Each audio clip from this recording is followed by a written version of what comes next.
Кім оразаны ұстаса, бірінші күні періште отырып сол оразаның сауабын жаза бастаса, келесі жылғы оразаға дейін жазып біте алмайды. Сонша сауабы көп. Сіз бірінші күні ұстадыңыз, бірінші күні ораза ұстадыңыз, періште жаза бастады сауабын. Бұл ораза ұстадым деп жаза бастады, келесі жылғы оразаға дейін жазып біте алмағандығы үшін Аллах Тағала фа иннаху ли ва ана ажри бихи деп өзі уәде берді. Ораза менікі, сауабын өзім беремін.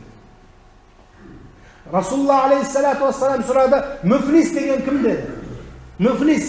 Сөйтіп сахабалар айтты, ол банкрот деген сөз, араб тілінен аударғанда. Банкрот. Бұрын көп адамдар көп қой сондай. Жұмыста жақсы жүріп, Совет өкіметі ма, одан кейін одан мұнда ма, 2000 жылдары ма, жақсы бизнесмен болып көтеріп, содан кейін құлап, нөл болып қалар ғой. Немесе кредитті алып, қашып, елдің бетін көре алмай қалатын кезде, сол кезде банкрот дейді бұлар. Болды бұдан ештеңе шықпайды, банкрот дейді.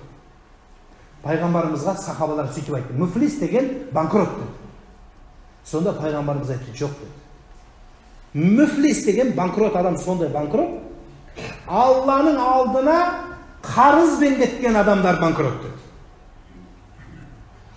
Адамға қарыз болып өліп қалсаң, ол дүниеде беретін ақша жоқ, киім жоқ, ештеңе жоқ сенің мойныңда.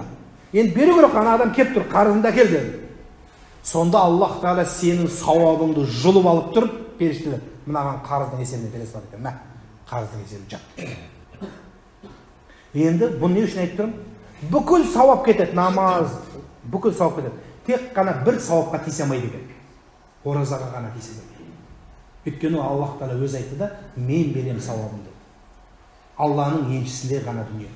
Сол үшін, құрметті ағайын туған туыстар, Алла Субханаху ва Тағала баршамызға сол жәннаттың есігі ашылатын ұлы күнгі дайындықтарымызды жасайық, таубаға көбірек мән беріңіз. Я Алла, истиғфар көбірек айтыңыз. Мені кешір, мені жарылқа. Истиғфар, Аллах Тағала мені кешір деп көбірек айтыңыз. Бәріміз қателігіміз жетті. Аллах Тағала кешірімді, мейірімді.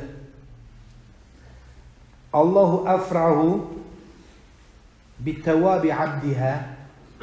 Бір адам тәубе етсе, Құдайдан кешірім сұраса, күнәдан қайтып сауапқа келсе, ораза ұстамаған адам ораза ұстаса, Аллах Тағала сондай қуанады депті. Қараңыз, Құдайды қуантасыз. Құдайды қуантасыз. Енді Алланың қуанышы қандай болады? Мин замаил варид. Мин замаил варид. Шөлде су таппай, шөлдегені соншама өлетін халге жетіп тұрсыз, аузыңыз, сол кезде біреу сізге су әкеп берген кезде қалай қуанасыз? Аллах Тағаланың тәубе еткен пендеге күнәдан қашып, ораза ұстамағанның ораза ұстаған кезде, зинадан қашып, бұдан келген кезде, арақтан тастап, халалға келген кезде, күнәдан қашып, жақсы келген кезде, Аллах Тағала сізге сондай қуанады. Екінші қуанышын қараңыз. Ва мин ақлимил валид. Бала тумаған әйел бүкіл барлық күшті көрді. Докторға барды, тәуіпке барды, экоға барды, анаған барды, болмады, тумайды. Енді үмітін үзді, бол, бала болмайды мен деді. Сол кезде бір айтыр қалауымен Құдай баланы берді де, көтерді де, бала туған кезде қалай қуанады? Аллах Тағала тәубаға келген, күнәдан қашқан, ораза ұстаған адамға тура солай қуанады. Құдайды қуантасыз. Үшіншісі, уамин занил важид. Бұл сол бір ғана баласы бар біреудің. Сол бір баланы жоғалтып алдыңыз, кетіп қалды, білмеймін, жоқ, таппайсыз, із-түссіз кетті бала. Сол бала табылғанда қалай қуанасыз? Аллах Тағала тура солай қуанады сіздеріміз.